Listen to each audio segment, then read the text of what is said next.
جمع الصدقات طقس صباحي للرهبان البوذيين. الشيء الملفت للانتباه هنا هو وجود الجنود كحراس شخصيين.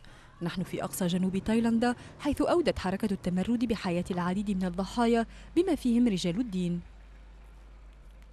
هذه ليست مشكلة بالنسبة لي، وأنا أكثر قلقا على الجنود، فهم الذين يضحون بأنفسهم.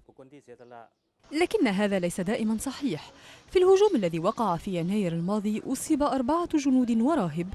منذ عام 2004 قتل ما يقارب 5000 شخص. وإن طالب بعض المتمردين بالاستقلال، فالبعض الآخر ينتظر فقط أكثر احتراما لثقافتهم وهويتهم وعرقيتهم الدينية من بقية البلاد. في هذه المحافظات الثلاث يمثل المسلمون 80% من السكان، لكن الكثير منهم يشعرون بالمهانة من الثقافة التايلاندية البوذية السائدة. كلا المجتمعين يعانيان من العنف، لكن الفجوة لا تزال قائمة. لو تمكنوا أي المسلمون من شراء الأراضي لأخذوها كلها. يريدون أن يغادر البوذيون التايلانديون المحافظات الثلاث.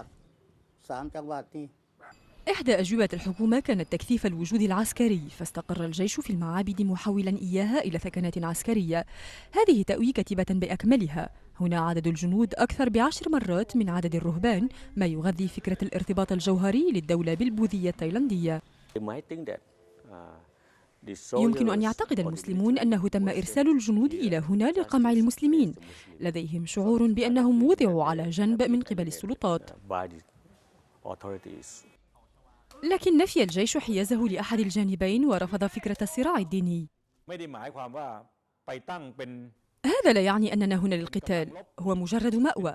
ثمة مباني التي يمكننا استخدامها للسكن، كما يمكننا ضمان سلامة الأهالي.